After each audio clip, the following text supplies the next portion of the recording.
Good evening, everyone. Not quite evening, but my name is Jason Tisch. My colleague here is Ian Gort. We're from we work at the State Historic Preservation Office. We've been having this conversation with the HPC and Katie for some time now. The idea today was to invite as many of the property owners of the downtown proposed historic district as are available. So hopefully we do have a few property owners here. That's great. And I'm glad that we're recording this because what we ultimately want to get to with the city and our office is a level of confidence that there is a majority of support among downtown property owners. Because if that does not happen, all of this that we're talking about tonight is moot. Because the National Park Service, who approves National Register historic districts, will not will not approve a nomination if there's opposition. So the idea tonight is to get as much feedback from property owners as possible. So let's jump into what we're going to talk about. Here's what we're going to cover. We'll talk a little bit about the National Register of Historic Places program. That the idea here, the big idea is the potential to designate the downtown area as a National Register historic district. That will provide owners of contributing properties with tax credits, and we'll talk about that as well. We'll talk about the tax credit program and the downtown historic district, what that looks like, what the process is to get it designated, and what the implications of designation are. So the National Register, hopefully everybody's heard of the National Register of Historic Places before. It's a federal program. It is not regulatory. So the National Register program doesn't add any rules or oversight or permitting or restrictions on properties that are designated in the National Register. We'll talk about that a little bit later too when we talk about misconceptions about the National Register. It also requires state and federal agencies who are doing work in your downtown to consider the impacts of their work on your properties. So if there's a road project that goes through downtown, the Wisconsin Department of Transportation gets federal funding, so they have to consider the impact of their project on your properties. It is incentive-based. It incentivizes the maintenance of historic buildings to retain their historic character. It's incentivized. The tax credit program is an incentive to do that. It's not required. You're not obligated to participate in the tax credit program. You can do whatever you want to with your building, but if you do use tax credits, that's public money, so there are some standards attached to that, and we'll talk about that as well.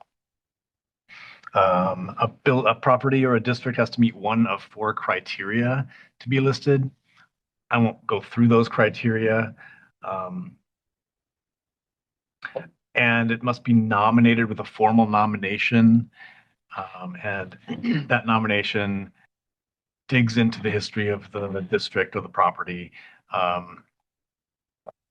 creates a history and a description of that property. And it's a fairly deep academic document. So we recommend that people hire a consultant to do the work. Technically, anybody can do it, but we don't advise that. We advise that you hire a consultant to do it because it is a technical document and it takes a lot of work, and people who have done it before can do it relatively quickly. Especially in the case of historic districts. Yeah. And it is official recognition by the National Register program that your properties or your district is historically significant in your community, or even in the state, or even in the nation, depending on what level of significance. I want to talk about the difference between National Register designation and local designation. So that's all the National Register of Historic Places. Local municipalities in Wisconsin and really nationwide also have the power to adopt a local historic preservation ordinance. That is where some regulations and some rules and some permitting can come in. That is not what we're talking about tonight. We're talking about the National Register and the potential of getting downtown listed on the National Register. Um, if you have on the screen are some key differences between the National Register and local designation. The fourth one, the National Register designation makes you eligible for tax credits. Local designation does not. These are kind of designed to work together. One is a carrot and one is a stick. The National Register being the carrot. The tax credit program is a carrot to treat your building in a way that maintains the historic character.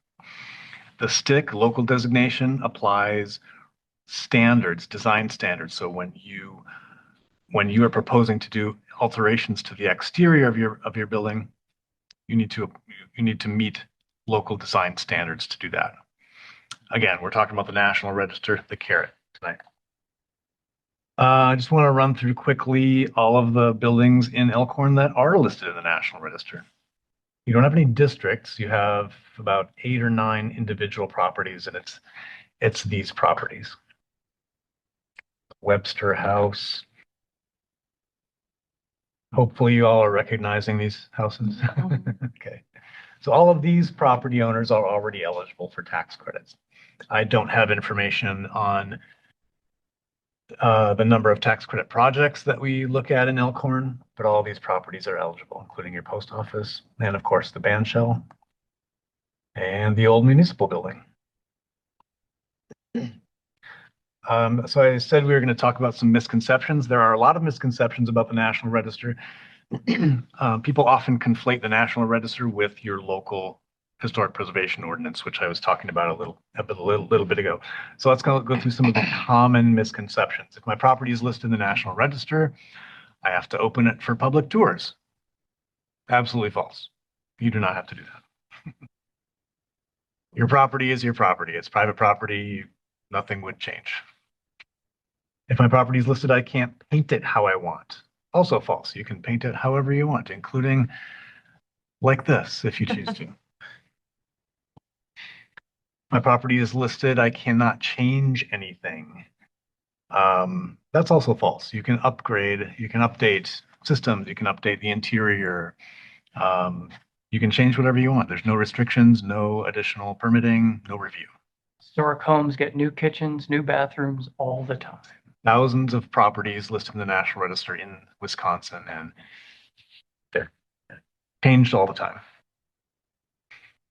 Property in the National Register cannot be demolished. That's false. You can demolish a property that's listed on the National Register. You would still need to go through your local permitting to get a demolition permit. Every local government has a demolition permit process. You'd still have to do that, but there would be no added permitting for that. Properties listed in the National Register must be reviewed by the Historic Preservation Commission. Also false. Your HPC has no jurisdiction over National Register listed properties. Only those that are designated under your local code. And it's a separate designation process.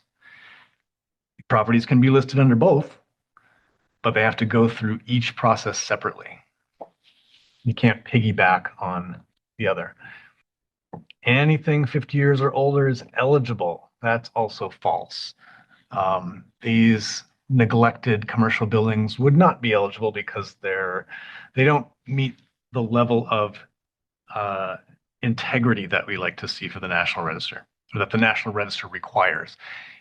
A building has to show its character in its original materials to some extent, its original design to some extent. So a heavily altered building that's unrecognizable from its original design would not be eligible. So what's in it for property owners? tax credits I've mentioned a few times. Here's a rundown of the tax credit program for income producing properties, which in the downtown district would be most of the properties. I don't think there are any residential properties in this proposed boundary. So we'll just stick to the income producing properties. There's a state credit and there's a federal credit for income producing properties. So if you own a commercial building in the downtown, you can apply for both at the same time and combine them for a total of 40% financing tool for alterations. We'll talk about which alterations are eligible, but I just want to emphasize that this is a 40% financing tool, which is it's a very significant financing tool. We're fortunate in Wisconsin to have a state tax credit program. Many states, 12 states do not have a tax credit program. Commercial buildings in those states can still use the federal program, which is only 20%, but we're fortunate to have a 20% add-on to that federal program. Again, a property must be listed in the National Register and a contributing property in the district. We can talk about what that means, but I don't want to get too deep into that right now. It's not retroactive. It requires pre-approval. So when you plan a project, make sure you initiate the tax credit project first before you do any work, and then plan your project, get your work reviewed, make sure it's all eligible and meets the standards. There's a 2 year, 2 years is the standard schedule for doing the work. If it's a lot of work and you have a lot of different projects, you can phase it out to 5 years. There's also no limit to the number of tax credit projects you can open. If you've got a large number of projects that need to be done and a large amount of investment that's going to be required, you can break that up into smaller projects. There is a cap. I'm getting into residential now, aren't I? No, there's a cap on it's a 2.5 million per parcel, I think is the max cap currently. And you can do multiple projects on commercial, Yes. right? Okay. Is that a lifetime of the parcel cap or is that a project cap? Over my skis, a question for the department. Right. But like that is, yes, good question. I do. Just a quick question. Yeah. Income producing, what if you have a business downtown and you have residential upstairs? Is that still income producing property? Mhm. Yeah, if it's a rental. If the property owner lives in one of those units, then it would be prorated based on square foot. Because that unit would be considered residential. There's an owner occupied tax credit program, and then there's the income producing. So if you're a landlord and you're renting it, it's part of your income producing building. If you're owner occupied, it's a different tax credit program. There's a 5-year recapture period in the state. I don't think it applies to the federal. And one thing, if you think about with as a credit against your liability, not everyone has enough tax liability actually to recoup it all in the first year anyway, right? Like if you have I don't know, $300,000 of eligible tax credits, but you have $100,000 of tax liability, you just continue to have that credit draw against your tax liability going forward, because that's how you recoup the money, right? That recouping of tax liability is not limited by that 2 and 5 year schedule. That can go on for, I think it's 10 or 12 years. Something like that, yeah. 5 year, there's a 5-year recapture period. So that means if you get approved for tax credits, you do the work, and then 2 years later, you sell the property, or you demolish the property, or you make some dramatic alteration that doesn't meet the standards, the state can recapture that tax credit. And I think the feds can too. Yes. So the idea is we'll incentivize you to do this, but we're not going to give you the tax credits just so you can get the credit, make some changes, and then demolish it or whatever. The idea is to have a long range incentive. One thing I tell property owners though, all the time who are interested in tax credits or are listed on the National Register, if you're planning on working on your building, talk to us right away. Find out what is eligible, what is not. That way, when you are going into your planning, you can find out how our timeline is going to look, what's eligible, what am I thinking about something that I can save some money on, but consult up front. And I had mentioned that it's a tax credit, so it's public funding. That means the hook is that the work has to meet design standards. There are federal design standards that are applicable all over the country. And our office will review your plan, your proposal. We may make some recommendations or put some conditions on the work to meet the standards, to meet the design standards.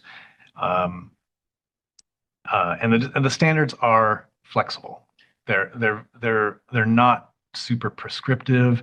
They're very general. They're designed to allow the flexibility to adapt old buildings to new uses.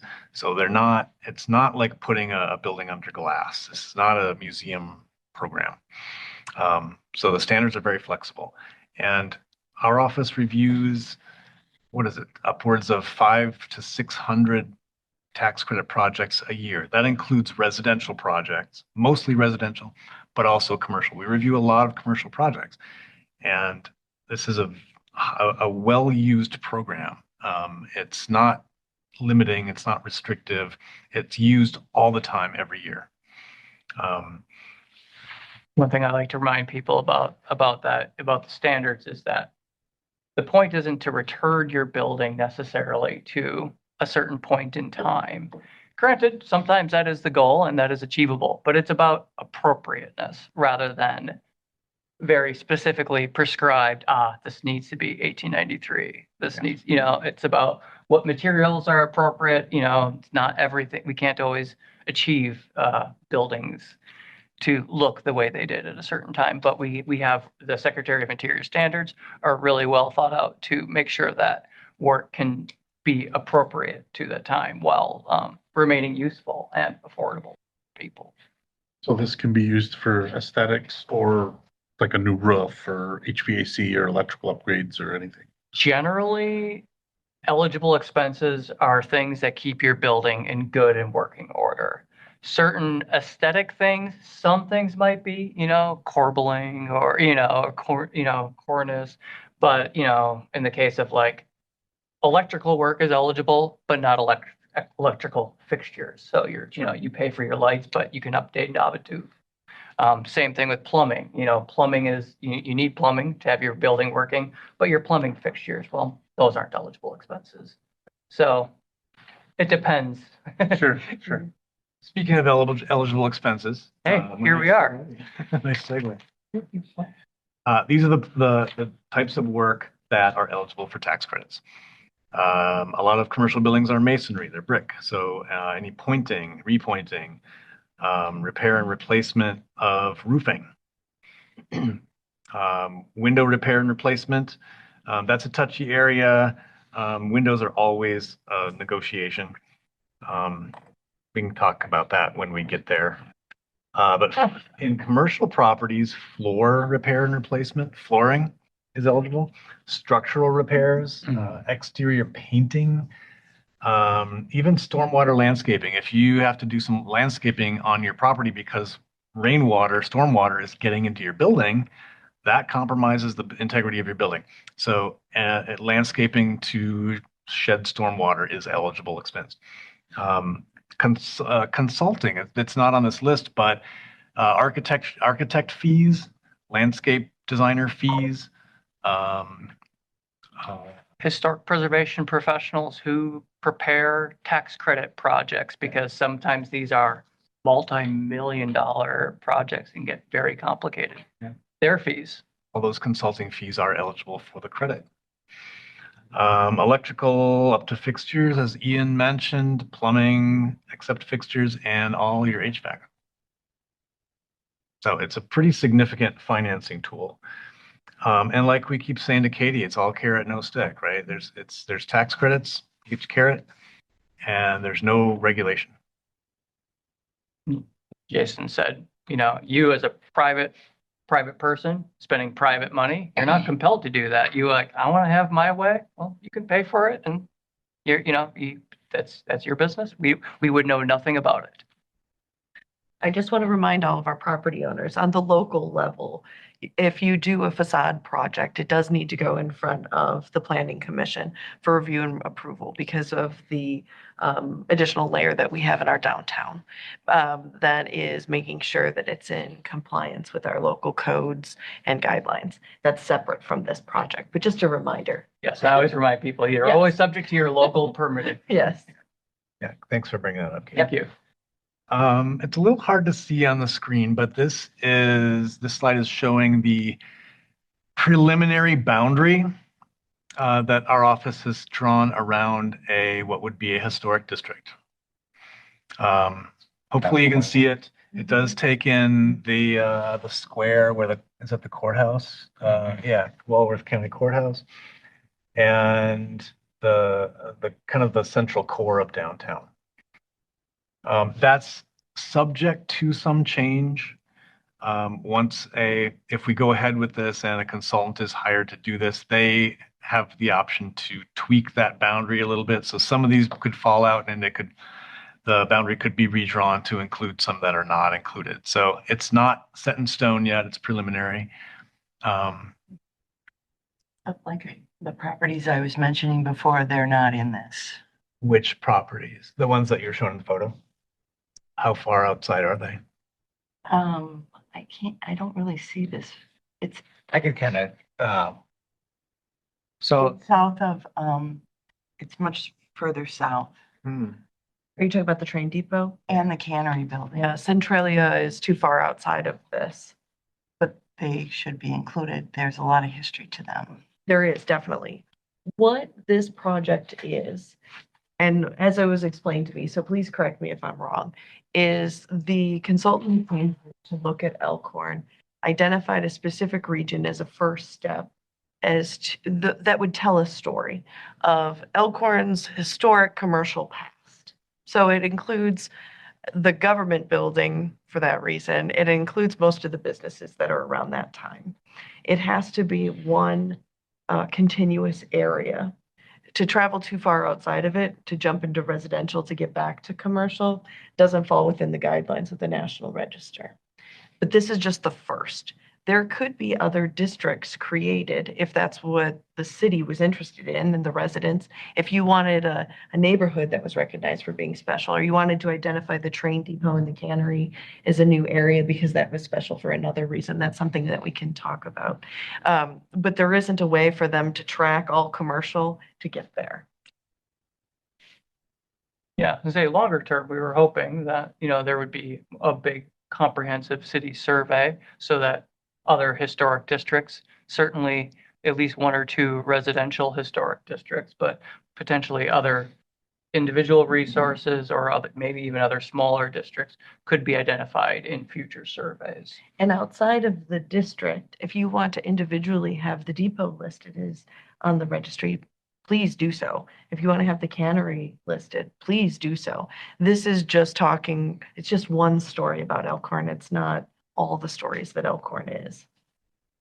And if you think your property might be eligible, just that one complex of buildings, we have what we call a National Register questionnaire, and it's kind of an initial evaluation that you would send in current photos to our office and describe the property and send us what you know about the history.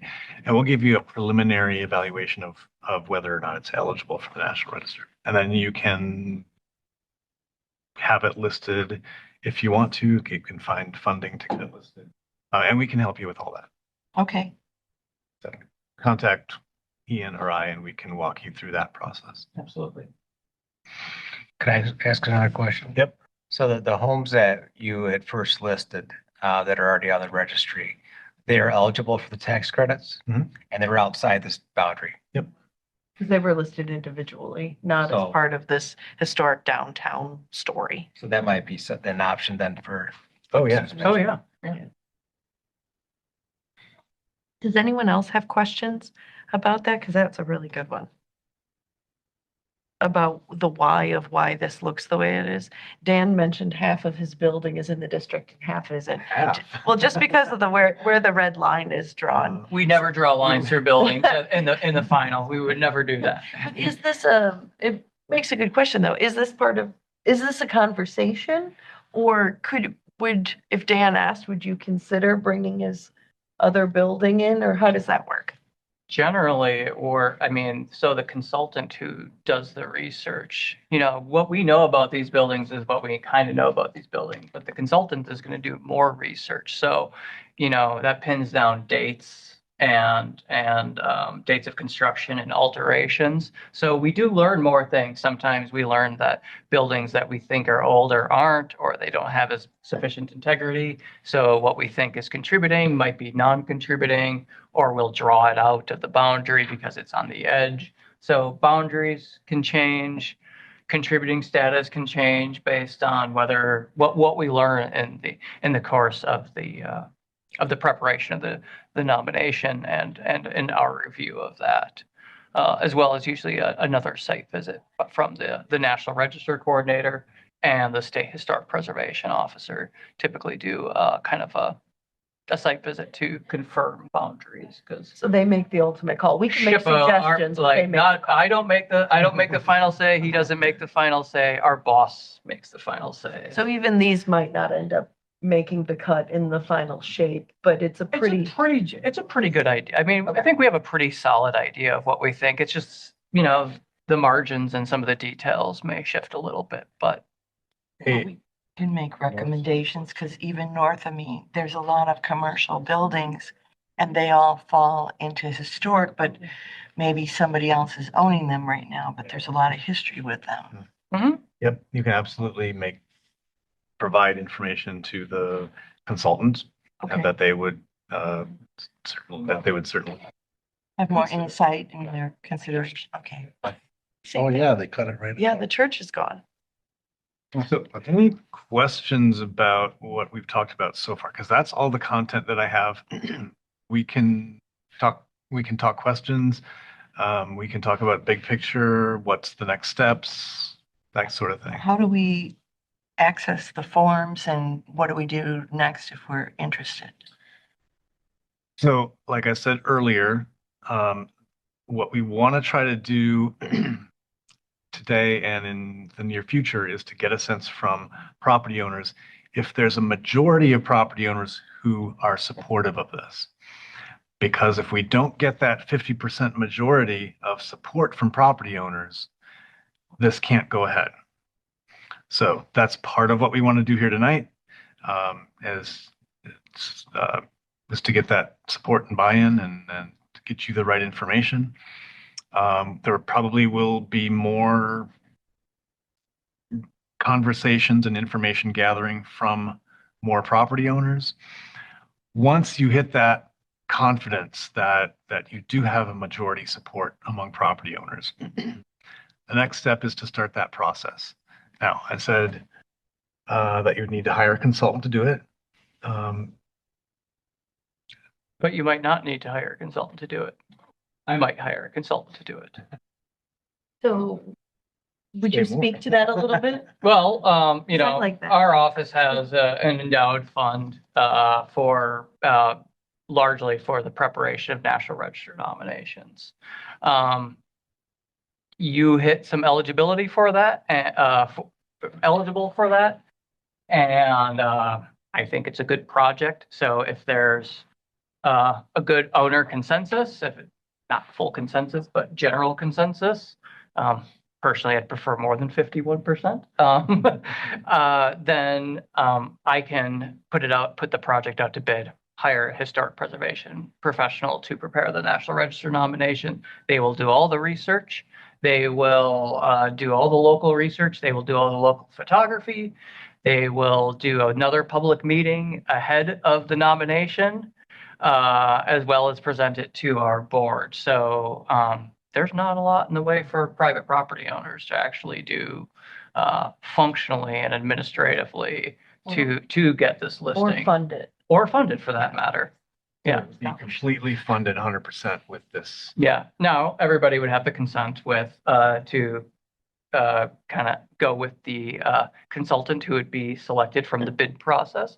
All the consultants who do bid on our projects are people that we've worked with who have listed National Register nominations in the state of Wisconsin in the last 2 years, and they attend our training once every 2 years. So they're vetted. They're people known to us. They do these professionally all the time, and especially with a historic district, I definitely would not want a very talented an enthusiastic amateur to try to do it, because it's a very complicated thing. It's one thing for a single building, but for a district, it's a big, tough ask. So you go into a business and you say, we'd like you to say yes or no to this.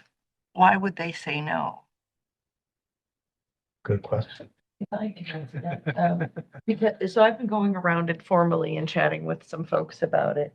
I think that making sure that everyone understands that it's this one and not this Yes. one is the most important thing that we can do. The messaging is the critical part of this. This is for recognition and a plaque celebrating the beauty of our downtown versus the city of Elkhorn administratively taking action to control the narrative of our downtown, which we don't have any ordinance doing that now. The furthest we've gone is guidelines in support of, we would encourage these types of designs. We would encourage this without saying it must be this, it must be that. Right now, it's an advisory board versus a restriction. Plaque, stick, carrot, stick. So I think people hearing the idea of a historic district and they think it's this one, and what we're talking about today is this one. This is something we would all need to come together on in agreement on in another context, in which Jason shared. This usually only comes into action because something bad has happened in your downtown. It's usually this doesn't happen until it's too late of a property that isn't as desirable coming into a downtown and changing the aesthetic. Jason chose silos for a reason, because he wants you to silo the ideas of National Register and local landmarks. Because people hear National Register and they think landmark and all the regulatory implications. But that's not it. We want you to silo that off. They would say no because of that misconception.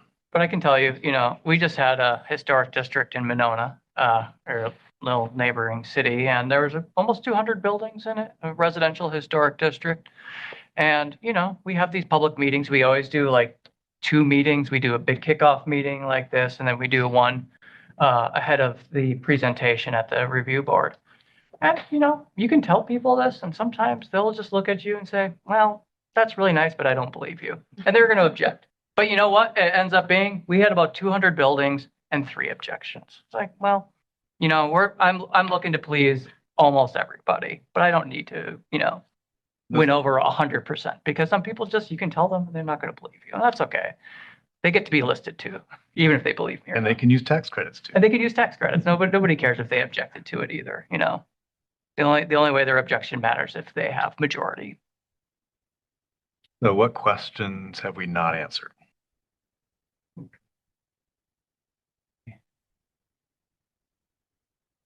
Wow, excellent. Can I ask some questions? No, I'm not really supposed to be here. We can talk about the National Register all day. I do it like 8.5, 9 hours a day. So I'm just curious, are you anticipating, assuming that you get 50%, over 50% buy-in? And I'm curious about like the process for that, like how that physically happens. Are you going around door to door, filling out a survey? And then once you do have more than 50, is it a project that you administer, or is it one that the city administers and you reimburse the city? We administer this, but backing up, when it comes to like owner consent, we hold meetings like this, and generally, if you hold meetings like this, and we kind of know. Okay. If there's loud discontent, we think, okay, maybe they're not ready. If people come in and they're willing to listen to you and we answer their questions and everybody kind of feels okay about it, that's usually our cue to say, okay, I think we're pretty good about going forward here. You don't need an official poll. Yeah, If you no, want to do that, get Yeah. a better sense of support, that's fine. But we don't require that. So we're just kind of we need to take your local word for it. And if you have confidence that you've got a support of a majority of the property owners, we're going to trust you because you're the ones out there talking to your neighbors.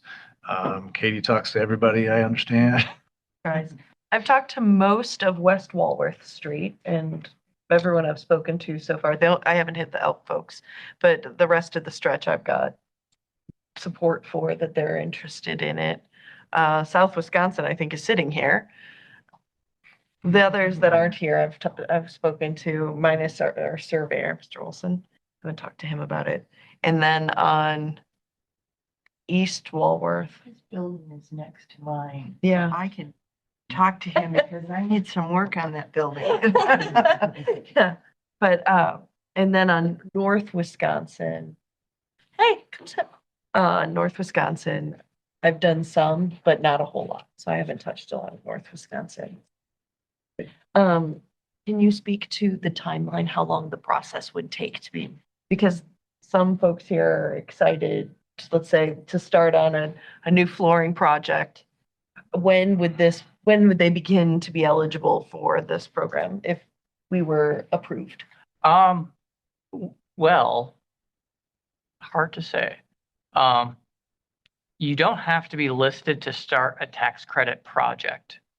You have to be listed to capture the credit.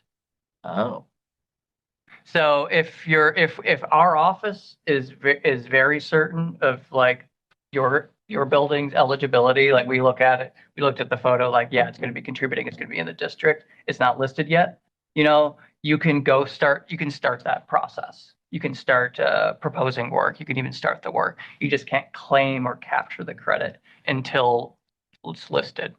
Now, I'm sorry. There's a bit of a risk to doing that, but Yes.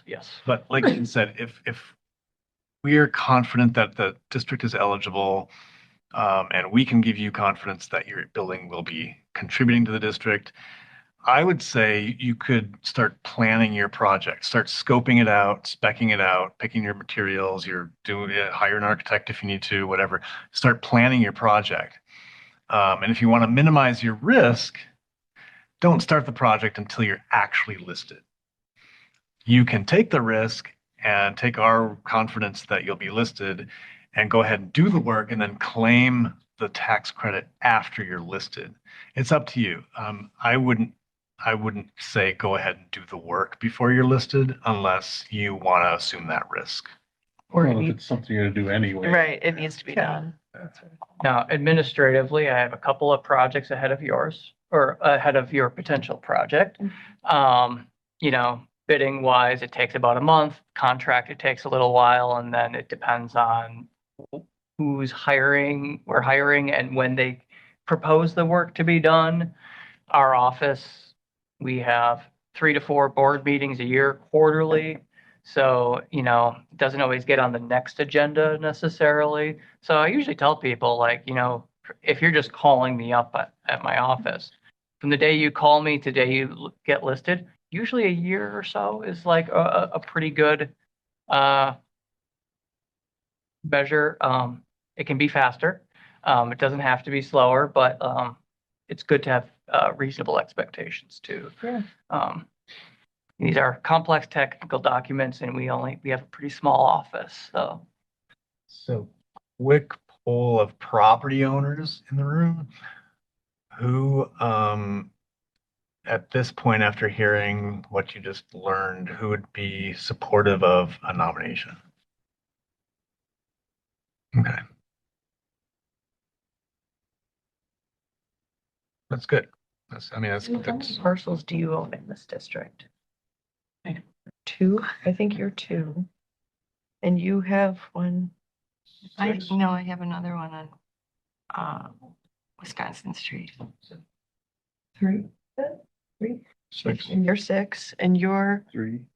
yeah, you're 3 parcels. And Alex is 2 parcels. So they're 4, but and you're,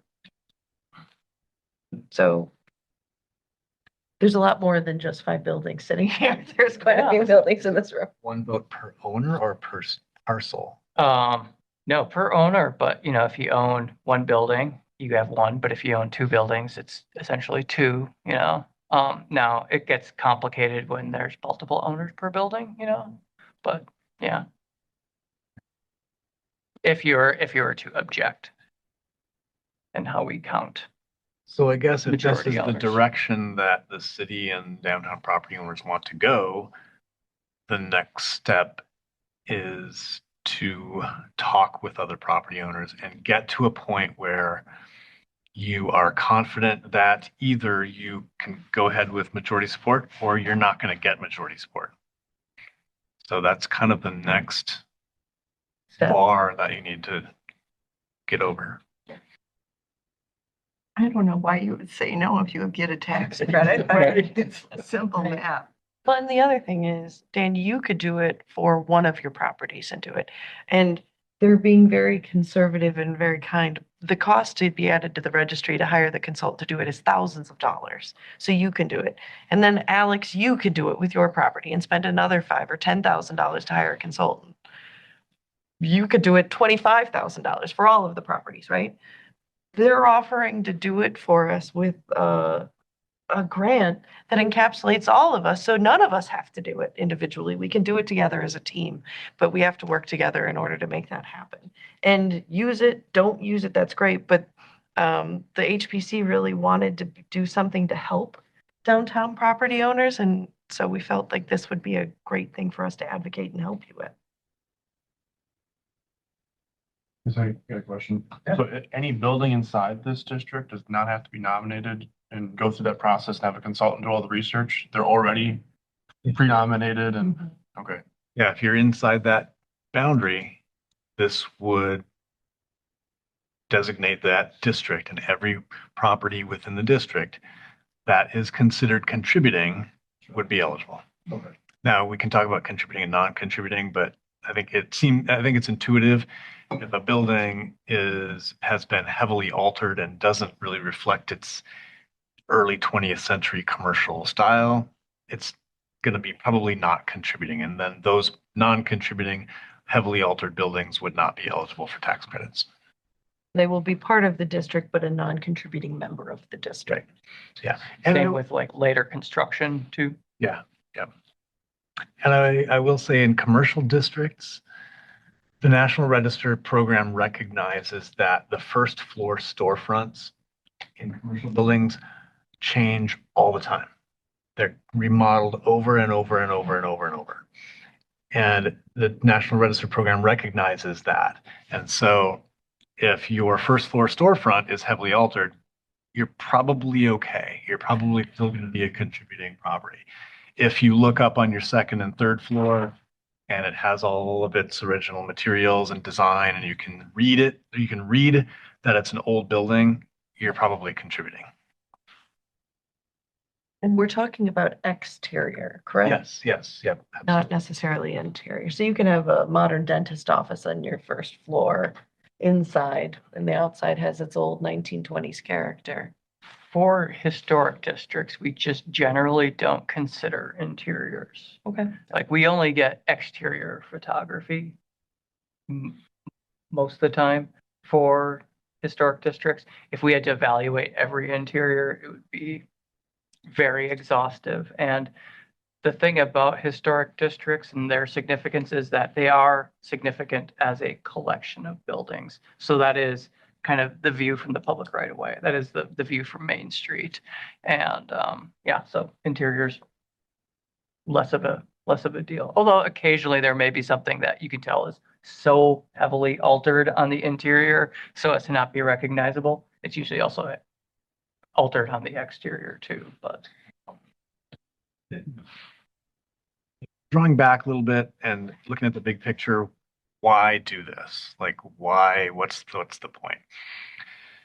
Our office deals with cities and villages all over the state.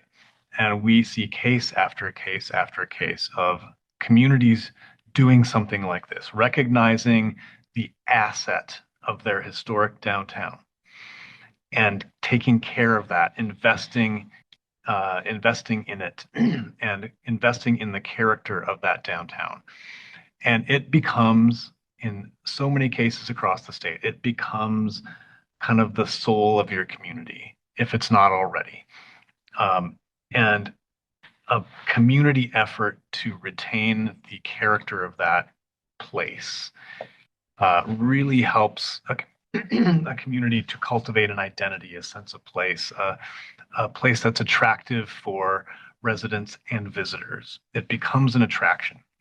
I could name a dozen cities that are kind of destinations for people to go downtown and experience a really cool historic downtown.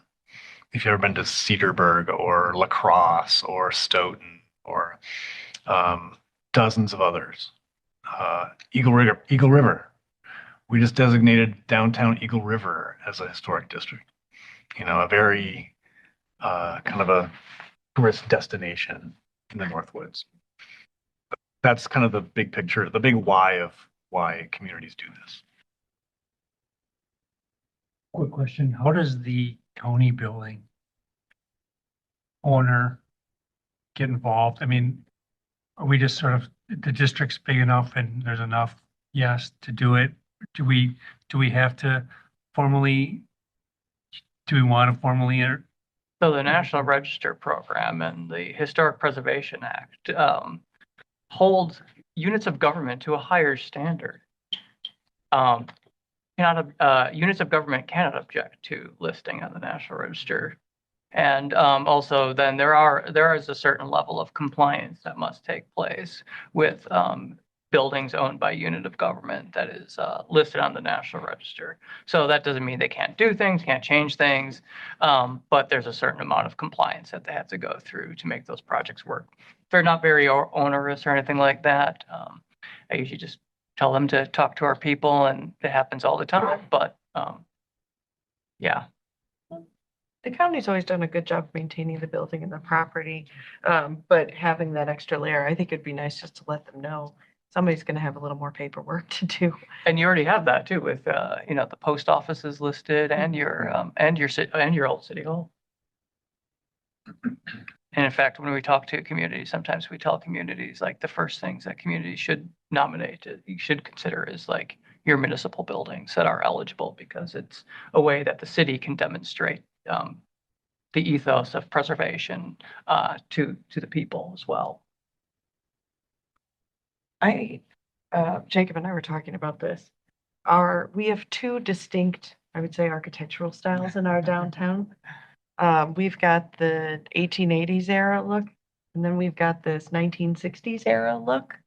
Is it possible to have a historic district that encapsulates both architectural styles? Yes. Okay. Or not just both, even more than two. Okay.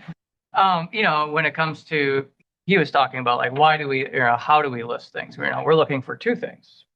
We're looking for historic significance and historic integrity. Significance is the criteria. There's 4 criteria. For your purposes, you only care about 2 criteria. Architecture. So we're talking about the commercial architecture of downtown Elkhorn. Well, we have periods of significance. So the period of significance will start with the first building and with the last contributing building. So that's going to give us a big window, right? It's going to give us 1890, whatever, maybe 1880, whatever, I don't know, to probably 1970 something. If there's anything built in the 70s, we're gonna go as far as we can, as far as the Park Service will let us, which right now is about 1976. That's everyone then? Yeah.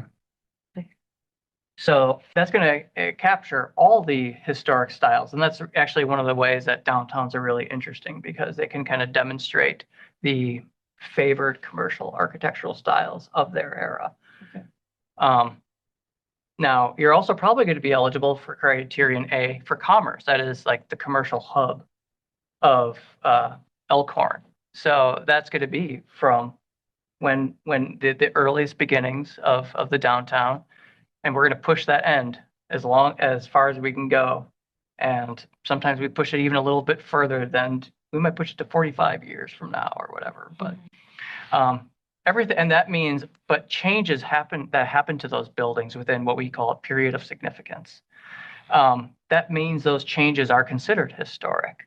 So, a building that was built in the 1890s might get a bit of a change in the facade in the 30s. We don't care about that. That's within the period of significance. So if you got a change maybe in the 1980s, we're like, that's going to be a ding to its integrity because that's outside of the period of significance. Can I be out of a contributing property and bring my building back into compliance Sometimes. to become a contributor? Yeah, that's happened a few times in La Crosse. Okay. Where La Crosse has a very intact downtown. But some of them had slip covers. Mhm. So they had like some great 1890s buildings, and then in the 1970s they put just a big flat slip cover on it. And there's a risk because sometimes it's just like, how is it adhered? What's the condition underneath there? Sometimes we have them, they do a little exploratory. They go look and they go, it looks intact. And we've had them spend the money of their own to remove that and to reveal a historic building. And they show us the photos. We send the requisite forms to the National Park Service, and it flips that switch from non-contributing to contributing, and they're eligible for tax credits. Okay, my final question is, what can property owners do to their properties during this process? During the nomination process? Correct. So can I paint my building, put a giant awning? What am I allowed to do as a property owner during this process? Whatever you Yeah. want. Keep doing what you're doing. I mean, knowing that if you are radically altering it and we find out about it, we could potentially be like, oh boy, that doesn't look like a historic building anymore. But if we wanted to meet that deadline to be a contributing property, Oh, Okay. If you, that might need to be a specific case, so we should talk about that because, yeah, each one gets to be its own little special puzzle to figure out sometimes. so you're talking about if a I've got three property, of those that are probably going to meet, they're going to come in by the skin of their teeth.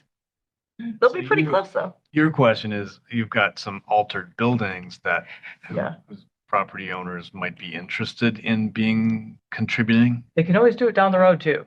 That is possible. If they're added as a contributor now. Because then they could have the tax credits when they do the big alteration. Oh, I see what you mean. So you're What you- talking about removing the slipcover before the nomination happens to make sure they are nominated. So then they can get the tax credits down the road. I Yeah. don't want them not included in then. Well, anytime that they see that flip cover and reveal that. They can come to our office and say, hey, look, can you reevaluate this property to see if it's eligible? We also like to evaluate them because not every building is always as architecturally significant when we have multiple criterias. Okay. Because we have criterion A, it's for its history, significant for its history related to the commerce. And then there's going to be like the commercial architecture. So, sometimes modest buildings are already eligible and not everybody knows that because they're not architectural historians or National Register people like us. But you see them. You see Yeah, them. but we see them, and we like to look at old buildings, great and small, with an open mind and a contextual argument for why they're significant. And, Well, I understand you have another component of your meeting at 4:00. Is that right? Our regular HPC meeting is at Oh. 4:00. Okay. Yeah. Well, we won't dig into that too much longer. Any last questions that we can answer? Here's our contact information. Feel free to contact us anytime. Like I said, the next steps, if you want to continue this conversation, are to have continuing conversations with other property owners. And stay in touch. We're in touch with Katie all the time, and John, chair of the HPC. So if you get to that point where you're confident that you have a majority support, let's talk about moving forward.